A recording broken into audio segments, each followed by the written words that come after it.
Hey guys, I'm Samuel the Aviator. Welcome to my channel, and today I will be telling you 5 tips to pass your instrument written test. And I actually just got finished with my exam 2 weeks ago, and I did pass, and I will be revealing the score that I got at the end of this video, so please stick around. Alright, so the first tip on the list is going to be how to study, and I'm guessing by now everybody's done their private pilot, so they've kind of gotten used to studying and what worked for them.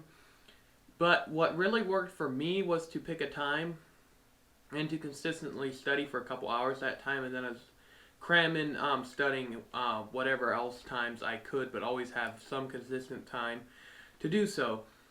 So normally Saturday mornings I would normally go to like a coffee shop or something like that, and I would study all of my material for my written test, and that really worked well for me. I'll be honest, it took me quite a few months to get through all of it and get comfortable where I knew I could pass my test. So it was pretty difficult for me, but it's really important that you stay focused and commit to a certain time every week that you can study, and it should really help you out to consistently study. Alright, so number 2, I wanted to just bring out what study materials I used, what worked for me, and what wasn't really extremely pleased about. So the first thing I used Sporty's online instrument written ground school. Then I also used m0a.com. I have a subscription with them, so you can get all their courses with the subscription.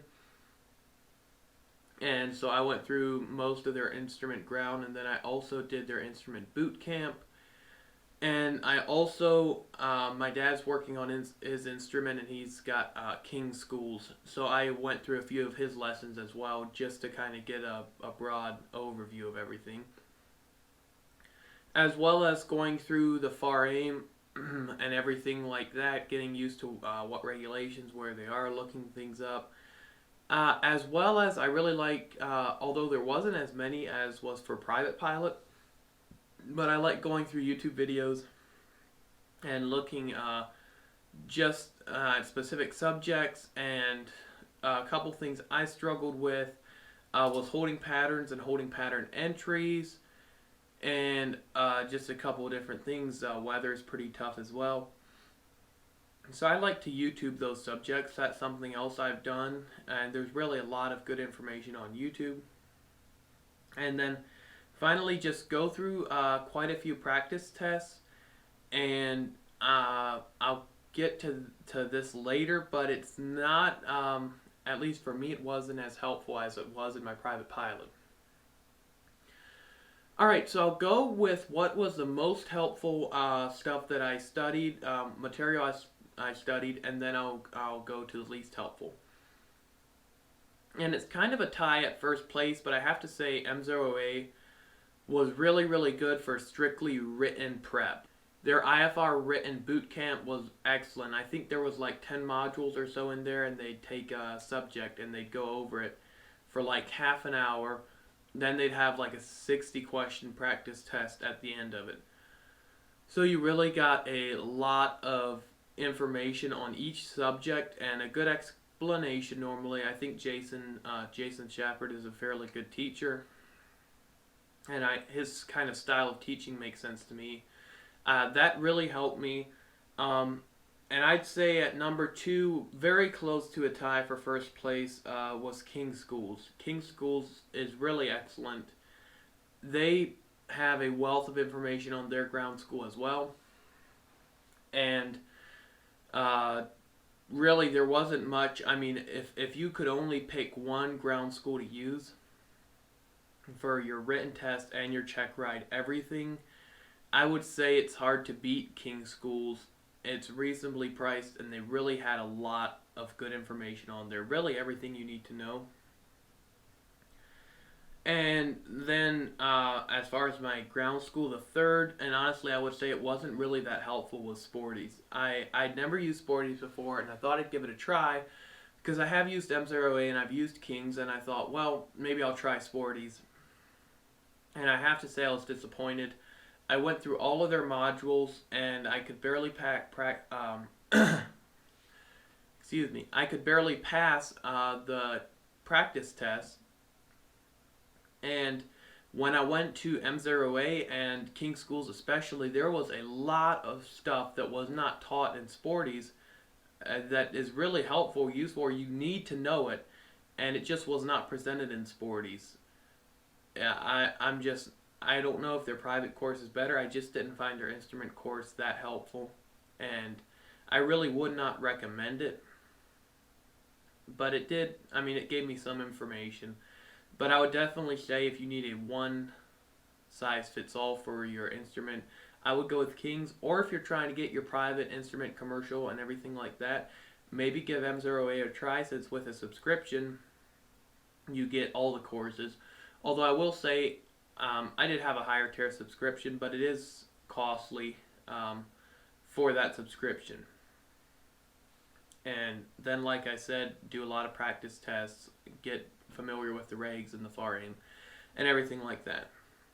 Alright, I'll quickly go over for my third tip on what to bring for your written test. It's very similar to what you want to bring for your private. I'm sure you guys know that. Just a quick reminder. You're going to want your driver's license. You're going to want your written test endorsement. I got mine online from, I think, Sporties. Most people do that, I think. Some people still get them from their instructor, so if you want to do that, that's fine. You want to bring your E6B. You're going to use that some. I didn't use mine an incredible amount, but I did use it some. Very helpful to have that. And then you're also going to want to bring, you don't have to, but you're probably going to want to bring a plotter and stuff like that so you can measure distances and everything like that. Alright, so my fourth tip here is going to be how you want to prepare yourself for the test, in the final few days leading up to it. You're going to want to, I did not take a complete break from studying the last couple days. Some people recommend it, but I was cutting my test kind of close, and I was still studying stuff and learning new information. So I did not quit studying the last couple days, but you're still, the last couple days, and especially the day before, you don't want to stay up till 1 a.m. or 2 a.m. cramming. You want to get 8 hours of sleep. Wake up, have a good breakfast, be refreshed, be a little early to your exam. And something that I found out, and it might hold true for others and maybe not as much, but for my first written test for my private pilot, I was definitely nervous. I'd never taken, a test before with, the FAA, and I didn't know was I going to pass or how much more difficult would it be. What was it going to be like? It was just the unknown. And even though I did end up getting a 95% on that private pilot test, I was still nervous even though I knew I was well prepared. For my instrument, I did not feel that way. I came into it feeling confident. I knew I was going to pass. It was just a matter of how good my score was going to be. I knew what was kind of coming up, and I kind of knew how the whole process went. So I was not nearly as nervous as I was last time. Alright, so for my fifth tip, it's not really a tip. It's more like what I found the instrument test was like and how some things have kind of changed. I can't guarantee this is going to be the same for everyone. I'm just going with my experience only. So on my written test, there was a lot of airways, distance, and things that you'd find out of your testing supplement book. For the private pilot test, there was a lot of more memorization questions. They'd ask you something, what are your minimums in class echo airspace below 10,000 feet? And you just come up with the answer just like that, put it on there. I had to figure a lot of questions, use a calculator a lot, using my E6B sum like I mentioned, and there was just a lot more figuring questions, and overall I'd say the instrument test was a lot more difficult than the private pilot was.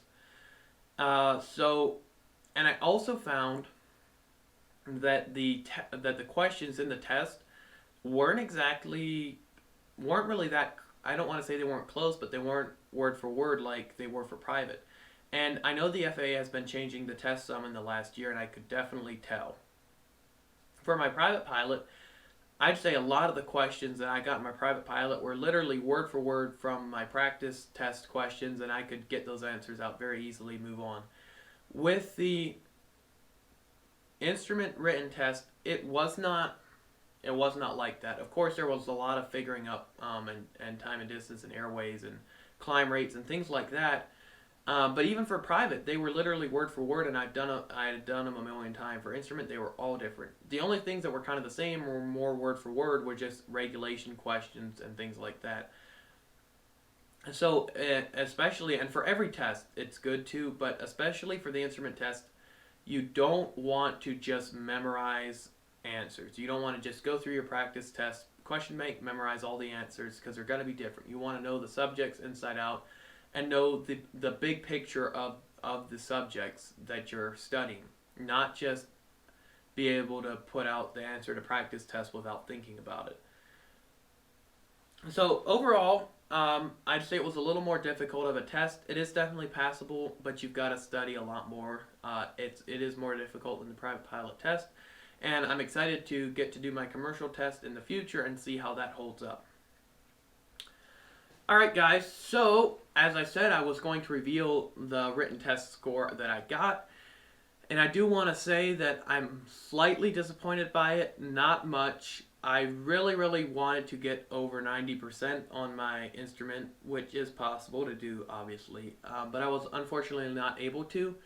I don't know, did I just get a really hard test? Probably not, they're probably all hard, but I got an 88%, which I'm still pleased with. It's well above passing, and I'm really happy with it. I think overall I studied very well. I think had I done it over, I could have probably done a little better. And I'm just going to make a recommendation here if you're just starting your instrument test, what you want to do.